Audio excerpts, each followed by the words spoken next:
The Reagan administration was considered a revolution. It was called the Reagan Revolution. And the people who disliked it the most were Republicans of the old establishment, of course. Of course. And in fact, I would say that ground zero for the anti-Reagan sentiment in the country was the Republican National Committee at that time. Keeping our republic is on the line, and it requires patriots with great passion, dedication, and eternal vigilance to preserve our freedoms. Jenny Beth Martin is the co-founder of Tea Party Patriots. She is an author, a filmmaker, and one of Time Magazine's most influential people in the world. But the title she is most proud of is mom to her boy-girl twins. She has been at the forefront, fighting to protect America's core principles for more than a decade. Welcome to the Jenny Beth Show. Today we're joined by Ken Cribb, who is the head of ISI, which is the Intercollegiate Studies Institute. He's also the treasurer for Young America's Foundation, which owns the Reagan Ranch, and his resume is quite extensive. He's on a lot of boards, so I'll let him tell you a little bit more about it. And he worked for President Reagan the entirety of President Reagan's presidency and the year before in the campaign. Thank you so much for joining me today. Well, thank you very much for having me, Jenny Beth. So how did you get involved with Ronald Reagan? Well, I knew it was the big one in my whole life. It was the big election in 1980. And I was about ready to take a 3-week vacation, and I was feeling guilty. So I knew the general counsel of the campaign. I called him up, Lauren Smith, and said, Lauren, I'm getting ready to go to Italy, but I'm guilty, and I work for you for $1 if you need the help in the campaign. But if you don't need the help, I'd really like to go to Italy. He says, can you get here tomorrow? So I did. And I think the reason he was a little overwhelmed at first and needed the help was it was one of the very first campaigns under the new FEC law. So lawyers were having to tell the campaign people how to spend every dollar, and not just in the national campaign, but in the 50 state campaigns. Wow. Yeah. And the FEC really does just create all sorts of headaches. Oh, my gosh. And everyone. That's right. And everything we were doing as lawyers was setting precedents, because it was one of the first elections under that law. Wow. So there was no FEC before that? There was an FEC, but they redid the law. Okay. And this was one of the very first presidential campaigns to do that. Okay. So then you worked on the campaign as an attorney. Yes. And then Reagan is elected. Yes. And you went into the White House. That's right. First, we did the transition. Ed Meese was the head of the campaign. The chairman was Bill Casey, William Casey, who was later director of the CIA. But Edwin Meese III, who later became Attorney General, was Reagan's key aide, and headed the campaign on a day-to-day basis. And my department, the legal department, reported to him, and he asked me to do the Department of Justice and the executive and regulatory agencies in the transition in 1980.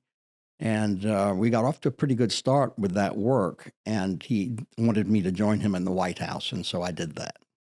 Okay, and in the transition, that was helping staff the agencies, or what was that doing? My part, no, there was a separate group that did personnel. My part did the planning for what would happen when these departments and agencies were under President Reagan's authority. Sort of like the executive orders Trump has been dropping, getting that kind of thing, the substantive part of that planning. Okay. The personnel was very important too, but that was a separate operation. Okay. And then Meese went into the White House and you went into the White House. Yes. And what were your roles there? Yes. So Ed was counselor to the president, and all policy reported through him, even the National Security Council. And he had several big offices that reported to him. One of them was Cabinet Affairs. So he put me in Cabinet Affairs. The reason that was significant and why he wanted me there was it was the way issues were developed and put before President Reagan for decision. It was done through his cabinet. The reason that Meese designed it that way was so that the cabinet members became insiders in the White House, representing the president out to those agencies instead of the other way around, which it normally the State Department is in there fighting for their turf with the president. Instead, these cabinet officers were ambassadors for the president. And that worked well? It worked beautifully. I would recommend it. And why? How is that different? How did it make a difference? All right. So if you are holding things tight in the White House, making all the decisions in the White House, then the cabinet members are not invested in that. They've not been part of it. They might not even like it because they haven't seen what the other options were. But instead, what we did was to appoint subcommittees of the cabinet in various areas, like the legal area or the economic area. And you say the Secretary of Treasury became the head of the Cabinet Council for Economic Affairs, and other cabinet departments that were relevant to the economy were sitting on that. They were actually helping design the policy. In other words, you had the highest office of the land in the White House several times a week, helping make the policy that they would later administer. So it made them, that's what I mean, that they became insiders and they became ambassadors for Reagan's policies. That is pretty significant. It had not been done since Eisenhower, and I think it was done much more comprehensively than even with Eisenhower. Okay, and then what are the kind of things that Reagan did, especially we'll go to his second term, but in his first term, that were different, that really changed the way Washington works? Because that's what Reagan did. Yes. And until we had Trump in the White House, I think Reagan and Trump are the two in my lifetime who have disrupted Washington. I think that's right. And I think probably they're the only two from the conservative side that have done that even since Coolidge. And by the way, President Reagan loved Coolidge. And one of the first things he did on day one in the West Wing, he had a big portrait of Coolidge put in the cabinet room. But yes, the Reagan administration was considered a revolution. It was called the Reagan Revolution. And the people who disliked it the most were Republicans of the old establishment. Of course. And in fact, I would say that ground zero for the anti-Reagan sentiment in the country was the Republican National Committee at that time.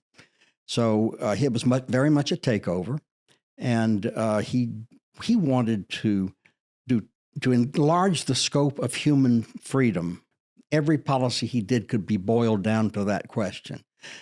And that divided into two great categories. One was the national security category, where he wanted to win the Cold War, not to coexist with it as with the previous Republican presidencies, but to actually win the Cold War.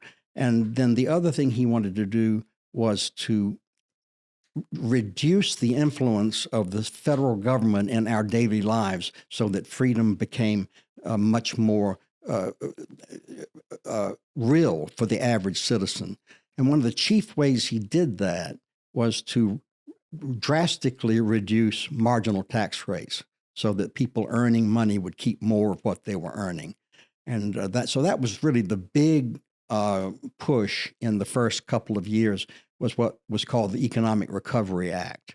It's been a long time, and people probably forget how desperate the economic situation was under his predecessor, Jimmy Carter, with interest rates in double digits, inflation in double digits. It was a bad situation, and people were suffering. And he attacked that with the one lever the President of the United States has that makes the most change, and that is marginal tax rates. Because if you change the tax rate at the margin, say your tax rate is 40%. If you bring it down to 35 cents, you want to work harder to get that lower tax rate on those other dollars. He found that out in the movie industry, because when he was in the movie industry, the top marginal tax rate was 90%. So he wasn't making too many movies after the 90% level. He just stopped working, and so did the other actors. 90%, just to make it very clear, that means that for every dollar earned, he keeps 10 cents. Right. Absolutely. That's insane. It is insane. It's the opposite of the amount you give to God. Yes, yes, yeah, right. And the marginal tax rates when he took office were 70%, 50%. So he was drastically reducing them down to about 35%. And at the Reagan Ranch, they have photos of him signing that, right? Absolutely. He happened to be, when those bills were finally passed through Congress, he was at the ranch, and there's a table which is called the tax table. Yeah, absolutely. But the way we got it through, we carried the Senate with us in the 80 campaign. I think Reagan carried 44 states, and that included about 6 to 8 senators. I don't remember the exact number. It was a lot of senators, and we had a majority in the Senate. We never had a majority in the House. There was never a Republican House in the whole 8 years of Reagan, but we had blue dog Democrats. They were real in those days. Where you had conservative Democrats, many of them in the South, but other places as well. And they actually wanted some of the same things for the country that Reagan did. So we had working majorities in the House of Representatives, but not Republican majorities. Okay. And so they passed this, and I was listening to Steve Moore, the economist, the other day, and he said one of the mistakes or the lessons learned, whatever we want to call it, from the Reagan administration is that it took entirely too long to get that bill passed. Absolutely. And because of that, there wound up being a recession, and the relief really started at the end of 82 and really took off in 83. Right. Yes. The old policies were in place until the Economic Recovery Act passed. So unfortunately, that meant there was a lag in the prosperity. The prosperity came pretty quickly after the act was passed, but then you're right, it took a while to get it done. And I don't remember, you may remember when it was passed. I don't remember how long it was took. By the end of 81, but that's a whole year. A whole year. Yeah. Which is one thing Steve Moore right now is warning people about with the package in Congress right now. Right. That we want to make sure the reconciliation package that extends the Trump tax cuts and adds any new tax cuts, if there are any, happens quickly because people need that economic relief right now. Oh, that is so smart. I was actually having lunch with Ed Meese today, and I missed that talk. So I'm glad to have that brief on it because I agree with that completely. Yeah. Okay. And I'm not picking on Reagan, but it's important that part of the reason that we look back at history is so that we learn from it. And so we don't repeat. Absolutely. The goal is not to repeat the same mistakes. That's absolutely right. And when it took off, the economy flourished. So those long gas lines, the high interest rates, everything started coming back. Huge number of jobs created. I think Reagan created more jobs than all the rest of the Western economies together during that period. So that's amazing, isn't it? Yeah. And during this time, while you were in the White House, what were you and Ed Meese doing? Well, of course, Ed was Reagan's right-hand man, really. Right-hand man, and I was Ed's right-hand man. And so we were all working on the same stuff. And early on, it was heavily economic, and we were sort of disciplined about that, and so that because we had a lot of educating to do with a Democratic-controlled House and everything, we had to work pretty hard on the outreach on that. But all the time, he was making steps, making strategic moves, getting ready, prepping the ground to do something about the Soviet Union. So, and the main thing he was doing was entering upon the largest defense buildup in peacetime in the history of the world, not just the United States, but of the whole world in terms of the billions that were put into it. And why was that important? Well, he invented the phrase that we still use now, peace through strength. And look, if you want peace, there's one way you're sure to get it. You arm yourself to the teeth and nobody will attack you. So that's the best way to get peace. It's naive to think that we can do it through diplomacy alone. Human nature doesn't work that way. And we've had to learn that over and over and over in the course of 6,000 years of recorded history. But yes, and so when he went to bargain with the Soviets by 85, he was doing so from a position of strength. And they were actually not as strong as they had been in 1980 because they were struggling to keep up with our defense buildup. And in the past, the way they had done it was to steal our technology through spies. So one day in 1983, Reagan kicked every Soviet spy out of the country. Wow. We knew who most of their spies were. They knew who most of our spies were. But because of a Democrat administration preceding Reagan and Frank Church as head of the Intelligence Committee, we had basically been blinded. The CIA was no longer effective in human intelligence within the Soviet Union. Our satellite capabilities were greater. We could read a grocery list in the parking lot of the Kremlin, but we didn't have good human intelligence. So we didn't lose anything by kicking their spies out because we were already blinded. And so they could no longer steal our secrets. And that's when the strategic defense breakthrough came. We leapfrogged the technology of nuclear deterrence by designing a capability that could intercept and shoot down incoming missiles. And they were desperate because they didn't have an answer for that, and they couldn't afford to develop the technology on their own. And when Reagan first said he wanted to end the Cold War, what did people think of that? They thought it was unrealistic. They thought he was the only one saying that. And I will be honest with you, Jenny Beth. His aides also did not know how we were going to actually end the Cold War, at least on our terms, because it had been a complete stalemate all these years, and under Democrats and Republicans. But Reagan had a certain vision on that was born of his own experience battling communism in his own union. He was president of the Screen Actors Guild. And of course, the communists figured out early that Hollywood was our soft underbelly, and that if you wanted to influence opinion in the United States, one way to do it was to take over the entertainment industry. And so they went after Reagan's union.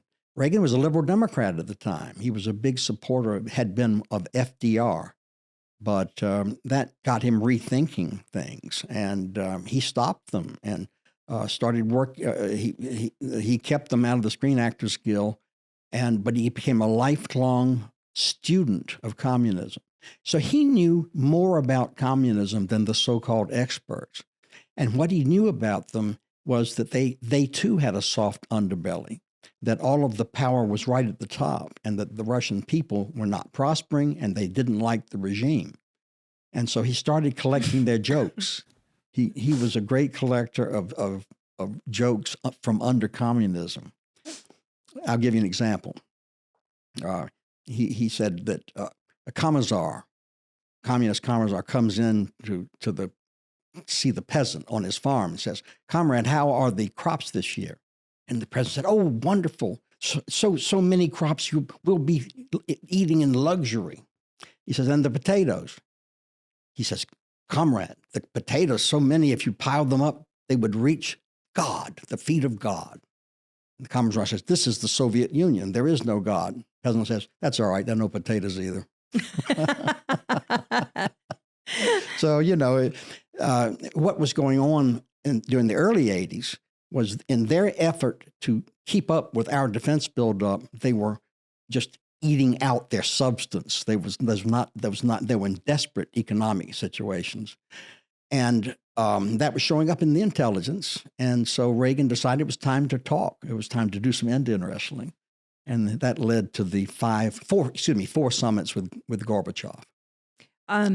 And those were very significant. Yes. Had we had those kind of summits at all with other presidents before We Reagan? had, but we had never prospered in those summits because a dictatorship has an advantage over a democracy in those kinds of negotiations, because the democratically elected head of state has to be looking over his shoulder. Do I have the people with me? How far can I go? That is not a worry if you're a dictator, right? And so you would find the phenomenon of presidents, and even Republican presidents, doing something popular with the electorate rather than doing something good for the negotiation. So, but Reagan changed that, and he was a tough negotiator, and he met with Gorbachev in Vienna, and the first thing he said to him, he leaned over the table, and he said, Mr. General Secretary, let me tell you why we despise your system. And then he just went down, the trampling on human freedom, the lack of an economy that would produce prosperity for the people. And it really put Gorbachev back on his heel. And he realized it was a different kind of a president he was dealing with. And I think that is one of the things that Donald Trump is very good at, negotiating. And he walks in, it seems to me, from what I've heard, that he's walking in with these world leaders and they're not used to his style.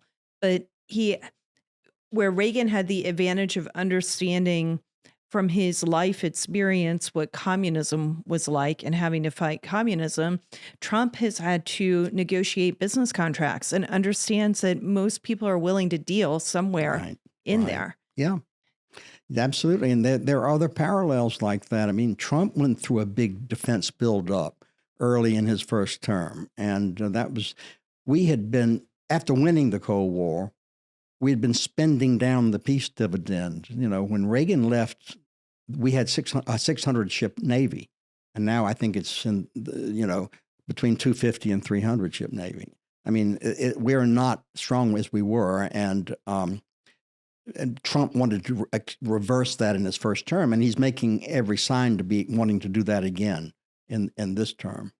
And I think that with Reagan's vision of ending the Cold War, it shows he was a visionary and a leader, and he brought other people with him, and he thought of what could be done and aspired to it and convinced others to follow him down this path. Sort of like John F. Kennedy saying we're going to put man on the moon in less than a decade. Absolutely. Not because it's easy, but because it is hard. It's interesting that you put it that way. Some people, Russell Kirk, for example, traced modern American conservatism to Edmund Burke in England. Burke had a phrase called the moral imagination, and he opposed it to the diabolic imagination. And he was saying that, yes, you have to paint a picture of a more perfect society if you want to reach that perfection, or not approximate that perfection is a better way of saying it. But so yes, Reagan had a vision of the world free of the Soviet Union. He said over and over, it's echoing Lincoln, that the world can't exist half slave and half free. And of course, under President Ford and under Henry Kissinger, that's exactly what they were settling for with detente. Right. That is what they were settling for. And I think that Trump has that same kind of vision. And here's specifically where I think of how that is exhibited. When he went down the escalator in 2015, he talked about securing the border. And people mocked him and laughed at him, and in the mainstream media, absolutely, and in the left, they were like, oh, the border's secure. We don't have to worry about this. He doesn't know what he's talking about. There aren't drugs coming across it. Whatever it was that he said, they attacked it. And then in recent polling before and after the election in November of last year, Americans, they don't just want a secure border. Now they want to deport the people who are here illegally. Right. All of the people who are here illegally, criminals and others, or hardened criminals and others. Because if you've come here illegally, you've committed a crime. Right. But that takes a vision to be able to say we're going to secure the border. And most people think it's impossible or not necessary. We're going to end the Cold War. Maybe they didn't think it was possible or necessary. And in both instances, they're convincing Americans to follow them. Absolutely. That's a very good parallel. You're right. And I must say that my experience in government was in those 9 years of Reagan. And no one thought we could reform the immigration problems of those days. I mean, it did take a certain leap. A leap of imagination for Trump to figure out that this. Why not? I solve problems like this in business. I can solve this. Yes, and he taught us all a lesson, didn't he? He did. And I'm not gonna. I know that our podcast isn't about Trump, but since I was just speaking of him, one of the things about Trump and Ronald Reagan, they did not come from politics. They didn't go to college to study law, to go into politics, to be legislators or whatever else. Right. They lived a very full life before they ran for president. Right.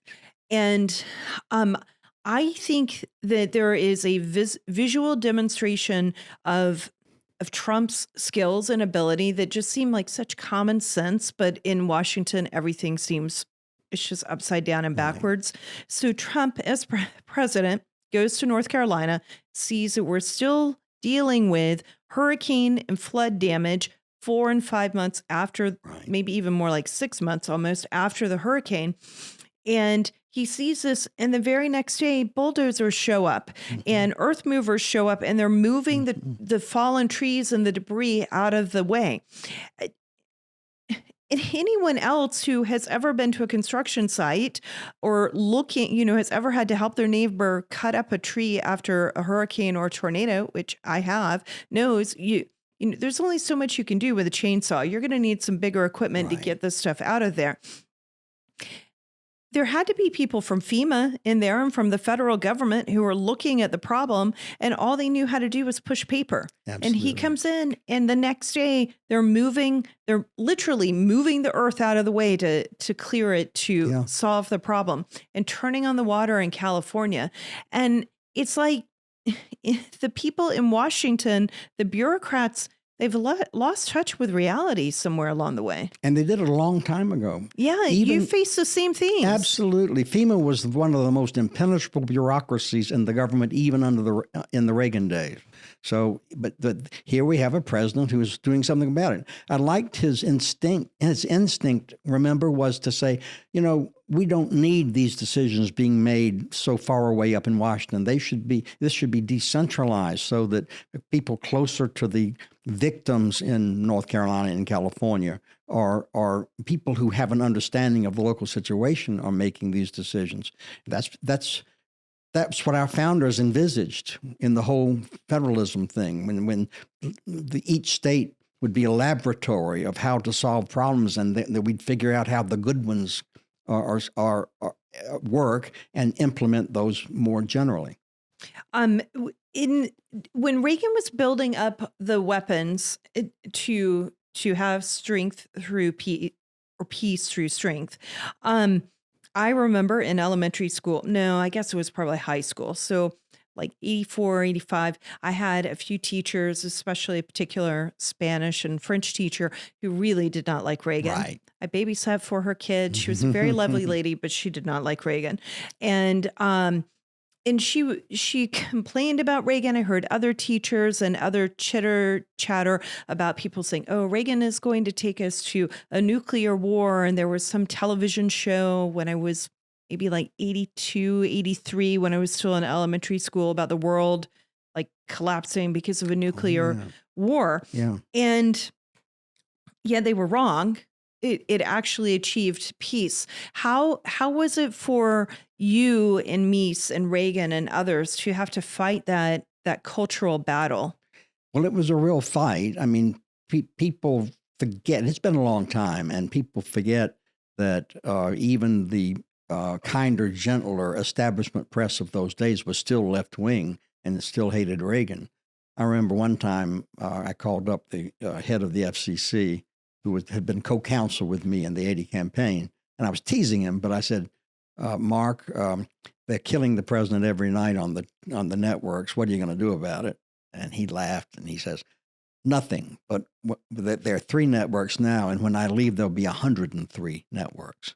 So we addressed it with policy. In other words, we look to the future and say, well, if you really want to do something about the news monopoly, maybe you should democratize the news. And so that's when the explosion of cable channels came. Wow. Yeah, that kind of thing. So you really, the president was speaking over the head of the media to the people. That was his main technique. Mm-hmm. He used a lot of Oval Office addresses. He resumed the Saturday afternoon radio cast, that fireside chats that FDR had. Mm-hmm. And but one of the main ways he did it was his demeanor. As he would walk to the helicopter on Fridays on the way to Camp David, the commentators would be yelling ugly questions to him, and the voiceover from the studio would be very anti-Reagan. But what the people saw was this smiling, genial man waving to the cameras and completely ignoring all that tumult. So he sort of rose above it. He used to tell us, Jenny Beth, when somebody would argue politically to him, and he would say, "Wait a minute." He says, what I need from you is your advice on the merits. I'll take care of the politics.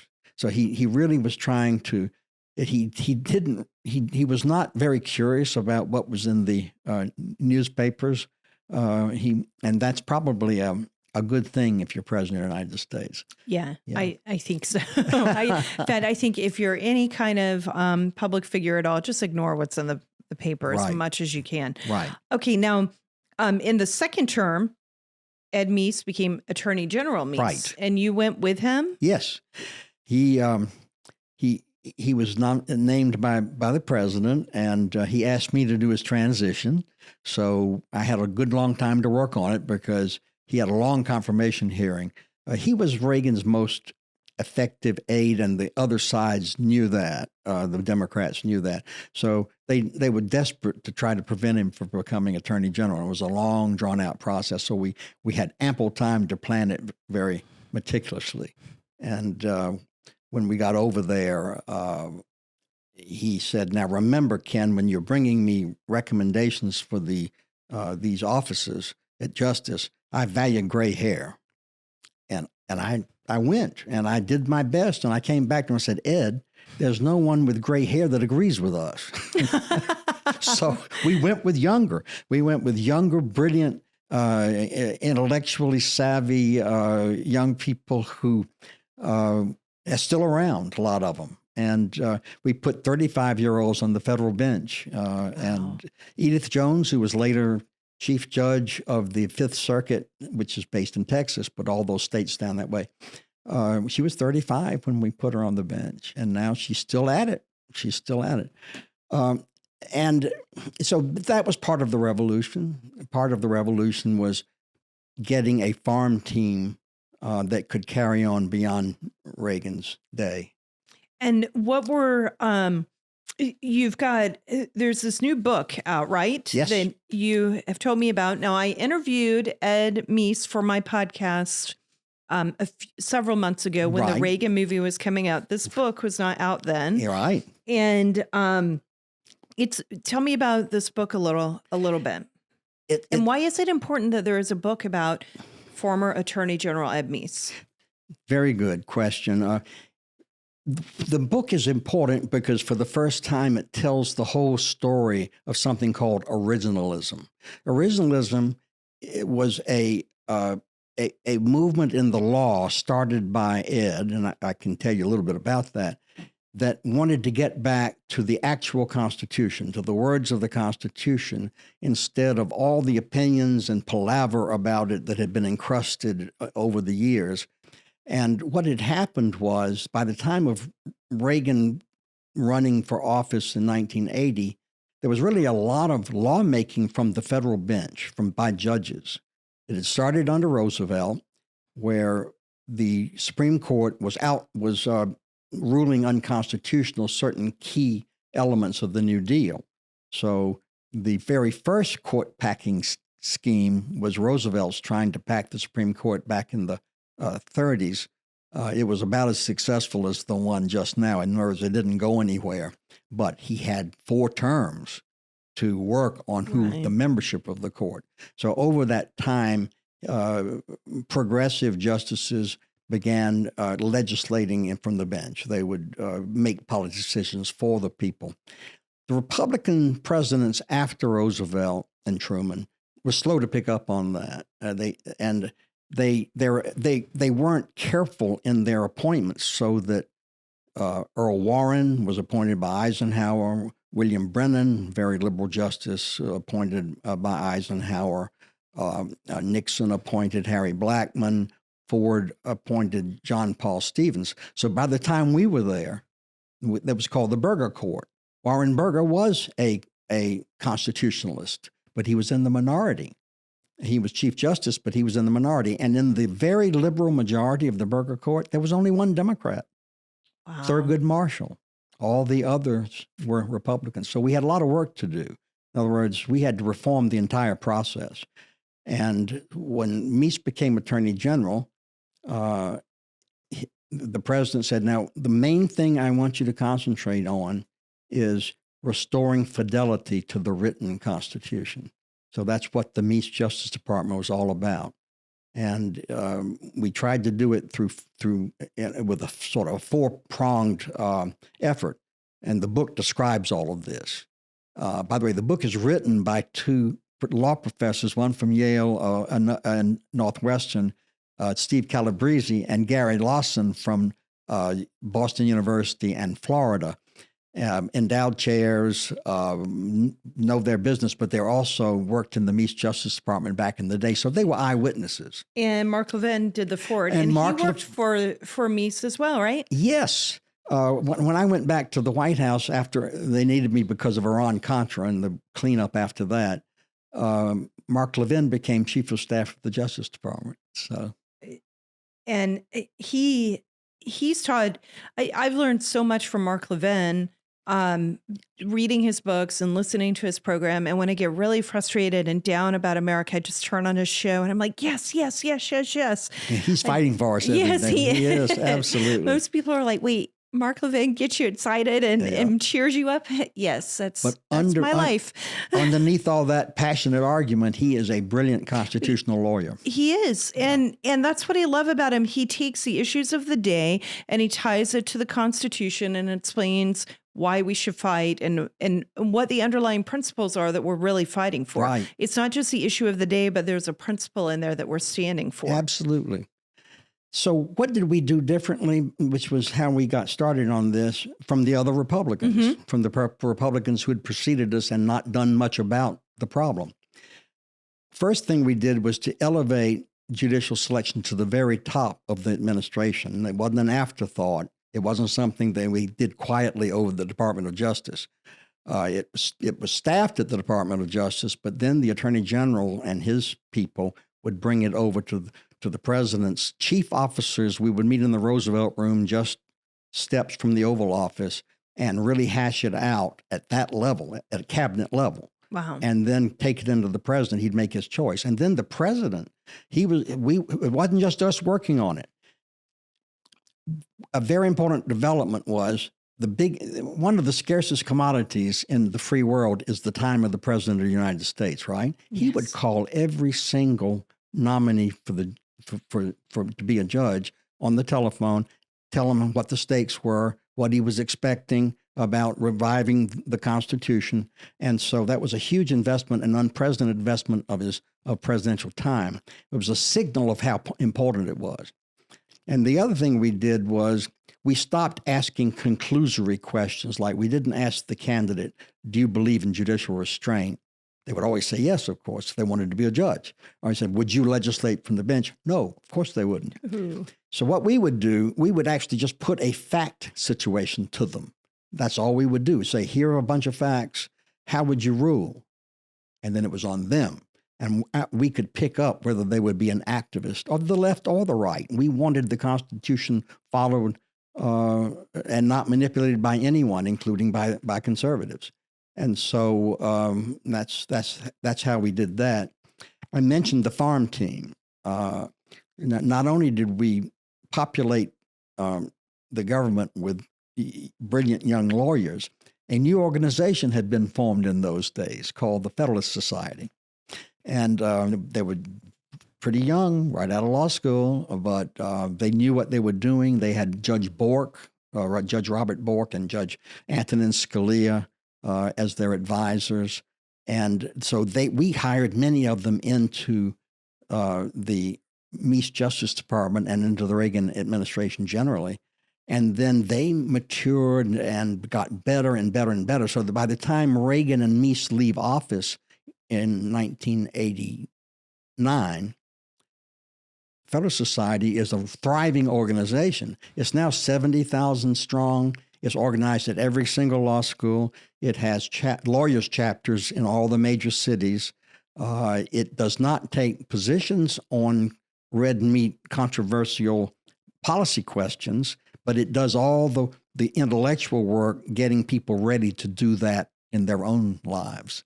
And it's been Judge Scalia, later Justice Scalia, Ed Meese, and Judge Robert Bork, all three told me in different conversations over a period of about 2 years that they considered the Federalist Society as the institutionalization of their own work. Wow. So, Jenny Beth, when we're starting to win these big cases before the Supreme Court, now it took 45 years to get there, but the process that carried us there is still vibrant and strong. I think that's one of the important things for people to understand. The Tea Party movement recently turned 16 years old. And when we look at why we started, constitutionally limited government, free markets, and fiscal responsibility, which we now talk about in terms of personal freedom, economic freedom, and a debt-free future. Right. There have been days in the last 16 years where it just seemed like those were really nice sounding values that we would never actually see again in America. But we kept standing for it and working for it. And we studied the Constitution along the way. And by studying the Constitution along the way, we realized that change takes a long time to achieve in America. Yeah. And there's a reason for it, because if things change on a dime, it creates chaos. People don't like change. And that makes them, it can lead to uprisings in a country. But if you get people to agree with you and you bring them along the way and you get more and more people to support your cause, you can make a difference and have something like Doge happening. Right. No question. Which is what we're having right now. And the Tea Party also was a revolution, and it took its name from a revolutionary example, right? That's right. Yeah, absolutely. And it was Constitution-based, it is Constitution-based, just as the Reagan's work was and is. So that's so important. And, your insightful words about how sudden change can sometimes be counterproductive. The founders understood this. They had made a huge study of the old, the Greek Republic and the Roman Republic and the ancients. And then the modern kingdoms and nation states in Europe. And they understood that the enemy of self-government is power. And power is what one uses when one makes sudden changes. So they made it difficult to make sudden. What they did was, the phrase I like to use is, they divided power against itself. Yes. And they did it horizontally with the separation of powers between the three branches, and vertically between the federal government and the national government, and then many other checks and balances all throughout. So you can act more quickly in the British parliamentary system, but you can also ruin the United Kingdom more quickly. Right. And what we have opted for is a process that sometimes is frustrating because it slows things down, but it does preserve freedom. And that's why it took 45 years in some instances for you to see the fruits of your labor. Right. But it's still, even when it takes a long time, worth standing for and fighting for. Right. Even when sometimes you look around and think you're the only one standing out on a limb. Yes, that's absolutely correct. That is correct. And so organizations like the Tea Party and the Federalist Society actually counteract that loneliness. You see that you are not the only one that sees this problem, and it gives you courage. It does, and it keeps you going. And then you watch as other things pop up. Like there are all these Trump groups and MAGA groups now, and they want the same. They want what's best for our country, and they want more freedom in their own lives. Yes. And we have that struggle between freedom and power. I think there's a third element to it with the human nature, the tug of war. It's freedom and power and security. And all three are constantly pulling against the other. I like that. I like that. You know, human nature you mentioned, and I think Madison said that if men were angels, you wouldn't need a government, right? And they aren't angels, and that's what we call human nature. And so you have to be realistic about the fact that actors in government are going to want to acquire power, and eventually it's going to corrupt them, and they'll have too much power for the good of liberty. So what you want to do is have other powerful entities contending with them. And I think Madison said in the same passage, let ambition counteract ambition. And it works well. And we have a lot of ambitious people That's right. in America. As you look back, Reagan accomplished his goal. He ended the Cold War. What did you think when that happened and the Soviet Union came down and the wall came down in Germany? I remember where I was because I was going to give a speech in Puerto Rico, which is not as far as I was in Philadelphia airport. It's about a 3-hour flight. The speech, I couldn't give the same speech the day the wall came down. But 3 hours was enough to write a speech. Right. And so I remember thinking that when Reagan said in his speech to the British Parliament in 1982, early, he said that before we were done, Marxism would be on the ash heap of history. And that's the day that we knew that to be true. So the other thing I was thinking about was his tear down this wall speech, which is prominently displayed in the Reagan movie that you were talking about. Yes. And, by the way, I think that movie gets Reagan right. Finally there's a movie that actually gets him right.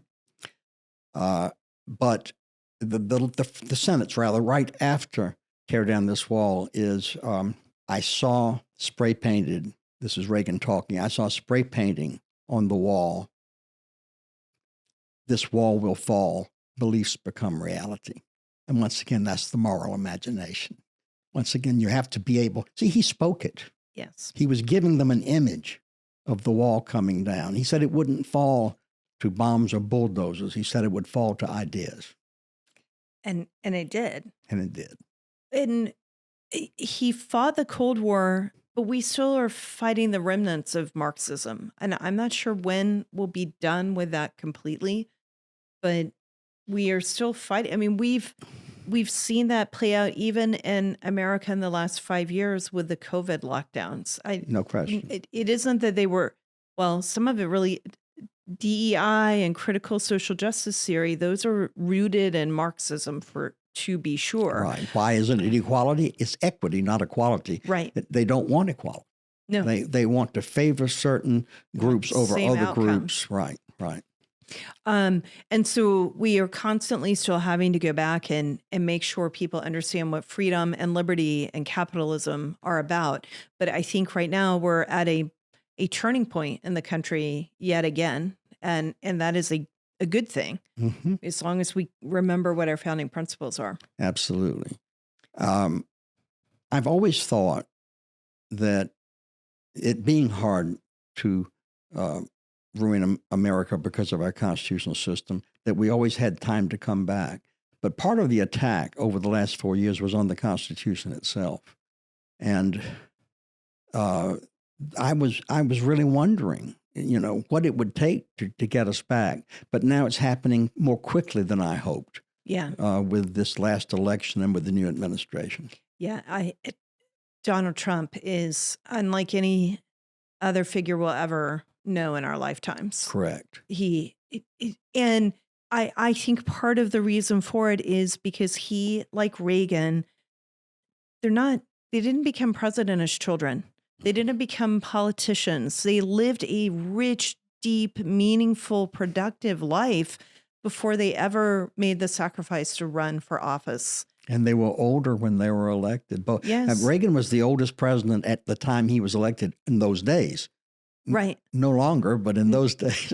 Right. And the gray hair comment that you said that Ed Meese had. I mean, there not that Donald Trump actually has gray hair. We all have seen it's not quite gray, but there's wisdom as you get older. And it's easy sometimes when you're young, when you're in your teenage years, in your 20s, and even your 30s to discount that wisdom. Right. But I think it's a wisdom that in both instances with Reagan and with Trump that that future generations will look back in and say that wisdom helped save America. Absolutely.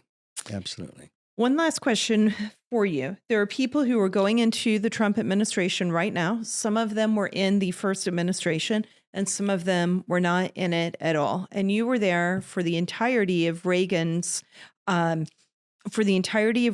presidency. What would you tell someone who's in that position to hold on to because they're in the middle of it and they're drinking from a fire hose and there's so much going on and they probably aren't taking the moment to savor it. But Yes. what are the most important lessons you would give them? I'd give them sort of an ethical advice, but also a tactical advice. Let me start with the ethical advice. What I found is that if you're coming in there for the right reasons, you're not worried about how the job in government is going to help you in private life later. That is part of human nature, that kind of calculation. And that is not a good calculation. And what I've seen there, Jenny Beth, is that the people that come in and actually do their duty, understand that only one person has been elected president and are honest about that and not playing false, playing out of both sides of one's mouth, they're the ones who actually prosper as opposed to the ones who are always maneuvering. People that are always maneuvering get found out and people quit working with them. So I would say be true to the ethical reason, the first principles reasons that you want to come into government. And then the tactical, but you're so right, that the urgent overwhelms the important. There's been a study of the Meese Justice Department by a fellow named Steve Teller, I think is his last name. I could have that last name off a syllable. But he called it transformative bureaucracy. I don't like the word bureaucracy, but what he meant by that is that you need to actually design structures that help you address the long run, that will force you to address the long run. For example, we had something called the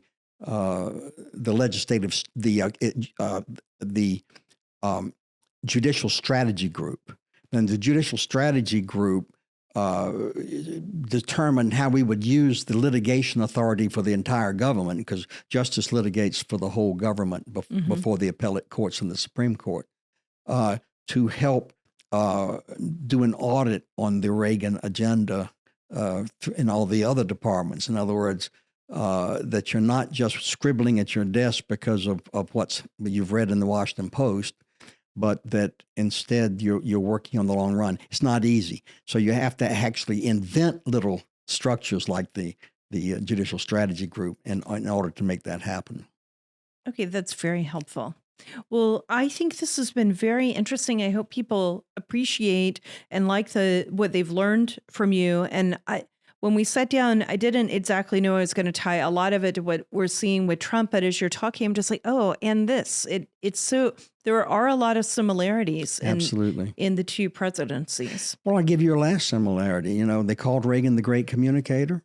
It was true. I don't think that was the most important thing about him, but it was a decisively important thing about him.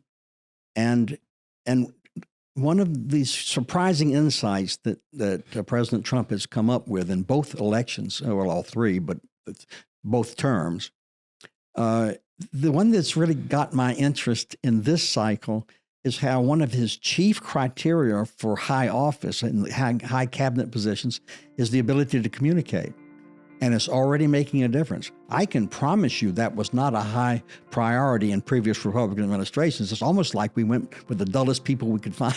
Right. That wasn't our purpose, but we were going for gravitas and that sort of thing. And Trump understands the importance of that communication. And you're already, in the first month, you're seeing them all over the media. Right. And what it does is instead of one big megaphone, you've got a big one and then a lot of medium-sized ones. And I think it's really, the echo effect is helping. Absolutely. Well, thank you so much, Ken. I really appreciate you sitting down with me today. Thank you, Jenny Beth. Enjoyed it. The Jenny Beth Show is hosted by Jenny Beth Martin, produced by Kevin Mooneyhan, and directed by Luke Livingston. The Jenny Beth Show is a production of Tea Party Patriots Action. For more information, visit teapartypatriots.org. If you like this episode, let me know by hitting the like button or leaving a comment or a 5-star review. And if you want to be the first to know every time we drop a new episode, be sure to subscribe and turn on notifications for whichever platform you're listening on. If you do these simple things, it will help the podcast grow, and I'd really appreciate it. Thank you so much.